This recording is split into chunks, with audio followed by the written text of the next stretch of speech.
ভারতে কেনাকাটা করতে গিয়ে বিপাকে শেখ হাসিনা। ছাত্র জনতার গণ অভ্যুত্থানের মুখে মাত্র ৪৫ মিনিটেই ছোট বোন রেহেনাকে নিয়ে দেশ ছেড়ে পালিয়ে ভারতে চলে যান সাবেক প্রধানমন্ত্রী শেখ হাসিনা।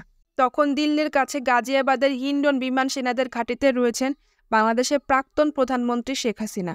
হাতে নামমাত্র সময় পাওয়ায় আসার সময় জামাকাপড়, নিত্য ব্যবহৃত জিনিসপত্র কিছুই নিয়ে যেতে পারেননি তিনি। দিল্লির একটি সূত্রে জানা যাচ্ছে, গাজিয়াবাদের হিন্ডন বিমান সেনা ঘাঁটিতে একটি শপিং সেন্টারে নিজের এবং বোনের প্রয়োজনীয় জিনিসপত্র কিনতে যান হাসিনা। জামাকাপড়ের পাশাপাশি অন্যান্য জিনিসও কেনেন হাসিনা ও তার সহযোগীরা। সব মিলিয়ে ৩০,০০০ টাকার কেনাকাটা করেন তিনি। ভারতীয় মুদ্রাতে দাম মেটাতে যান হাসিনা, কিন্তু কিছু টাকা কম পড়ে। এরপর বাংলাদেশের মুদ্রা দিয়ে বাকি দাম মিটিয়ে দেন তিনি। এক প্রকার অবৈধভাবে ভারতে রয়েছেন শেখ হাসিনা। রেহেনা ব্রিটেনের নাগরিক। রেহেনার কন্যা টিউলিপ সেখানকার মন্ত্রীও। কিন্তু ব্রিটেনের অভিবাসন আইন অনুযায়ী ব্রিটেনে পা রাখতে পারছেন না শেখ হাসিনা। ভারতে কতদিন এভাবে থাকবে শেখ হাসিনা তা নিয়ে এখনও চলছে আলোচনা। জানা গেছে ৫ আগস্টের ৩ দিন পর বৃহস্পতিবারে ভারত ছেড়ে চলে গেছেন হাসিনার সহযোগীরা। তারা কোথায় গিয়েছেন জানা যায়নি এখনও।